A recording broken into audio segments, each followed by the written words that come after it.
आमचे शिक्षक आमच्यासाठी प्रत्यक्ष देवतुल्य व्यक्ती आहेत आणि त्यांच्या प्रती आमच्या मनातल्या भावना व्यक्त करायचा, त्यांना धन्यवाद द्यायचा दिवस म्हणजे 5 सप्टेंबर. चिखलाच्या गोळ्याला आकार द्यावा लागतो, सोन्याला सुद्धा भट्टीत तापावं लागतं, दगडापासून जर मूर्ती घडवायची असेल तर त्याला सुद्धा टाकेचे गाव सोसावे लागतात. आणि तसंच जर मनुष्य नावाच्या प्राण्याला सुसंस्कारी माणूस घडवायचा असेल ना, बनवायचा असेल ना, तर त्यासाठी शिक्षण आणि शिक्षक दोन्ही गरजेचे असतात, तेव्हाच सुसंस्कारी माणूस तयार होतो.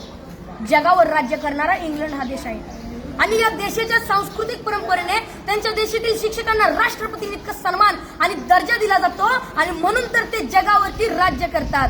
ज्याला क्रिकेटचा देव मानलं जातं तो मास्टर ब्लास्टर सचिन तेंडुलकर. त्याला प्रसार माध्यमांनी प्रश्न केला की तुम्हाला एवढी बक्षीस मिळाली, तेवढे पुरस्कार मिळाले, तर त्यातलं तुमच्या आवडीचं बक्षीस कोणतं? तेव्हा सचिन तेंडुलकरने सुंदर उत्तर दिलं. ते म्हणाले, मला एवढी बक्षीस मिळाली, मला एवढे पुरस्कार मिळालेत, अहो एवढंच काय, मला सर्वोच्च पुरस्कार भारत रत्न मिळालाय, पण त्यातलं माझ्या आवडीचं बक्षीस कोणतं असेल ना, तर ते म्हणजे मला माझ्या आचरेकर सरांनी दिलेली शाबासकीची थाप. ते जेव्हा म्हणतात ना शाबास सचिन, तेव्हा त्यांची ही शाबासकी मला भारत रत्नापेक्षा सुद्धा मोठी आहे. जी माणसं आपल्या जीवनात मोठी झाली त्यांनी आपल्या आयुष्यातील मोठेपणाचं यशच श्रेय आपल्या शिक्षकांना दिलंय. जगामध्ये एक सर्वात जास्त वाचलं जाणारं आणि सर्वात जास्त विक्री होणारं एक पुस्तक आहे आणि त्या पुस्तकाचं नाव आहे 7 Habits to Highly Effective People. यशस्वी लोकांच्या 7 सवयी. आणि हे पुस्तक लिहित असताना ते लेखकाने जवळजवळ 3000 पेक्षा जास्त यशस्वी आणि सर्व क्षेत्रातील लोकांच्या मुलाखती घेतल्या होत्या. तर त्यामध्ये जवळजवळ प्रत्येक यशस्वी लोकांनी आपल्या यशाचं श्रेय आपल्या शिक्षकांना दिलंय. मनाच्या मोठेपणाचं सर्वात मोठं उदाहरण आपल्या शिक्षकांनी आपल्याला केलेल्या सहकार्याबद्दल कृतज्ञता व्यक्त करणे आणि मनाचा सर्वात मोठा खोटरडेपणा आहे की आपल्या शिक्षकांनी आपल्याला दिलेल्या ज्ञानाबद्दल जाण आणि कृतज्ञता नसणे. अशी माणसं फार मोठी होत नाहीत आणि पुढे जाऊन ती तोंडावर पडतात. असंच एका मनाच्या मोठेपणाचा एक मोठा प्रसंग या ठिकाणी मला सांगावा असं वाटतो.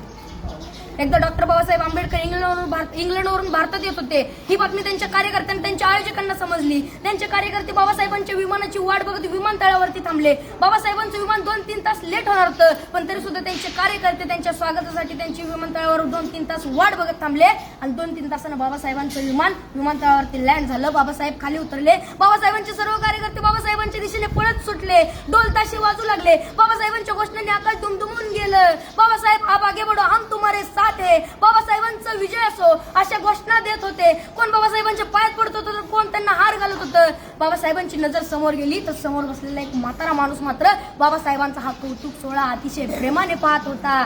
बाबासाहेबांनी गर्दी बाजूला सारली आणि तडकन त्या म्हाताऱ्या माणसाकडे गेले आणि आपलं डोकं त्या म्हाताऱ्या माणसाच्या पायावर ठेवलं.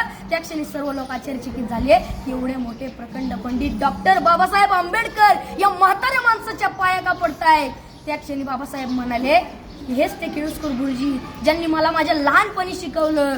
गुरुजींना लहानपणीचा भीमराव आठवायला लागला. मळलेली कपडे, फाटलेली दप्तर, फुटलेली पाटी आणि एवढं ते पोर वर्गाच्या बाहेर बसून वर्गात शिक्षकांनी शिकवलेला शिक्षणाचा एक कण एखाद्या चातक पक्षाप्रमाणे वेचत होतं. वर्गाच्या बाहेर बसून शिकला होता. त्याच्याकडे पाहून ब्राह्मण मास्तर हसला होता, कारण त्याला माझ्या भीमामध्ये उद्याचा ज्ञान सूर्य दिसला होता.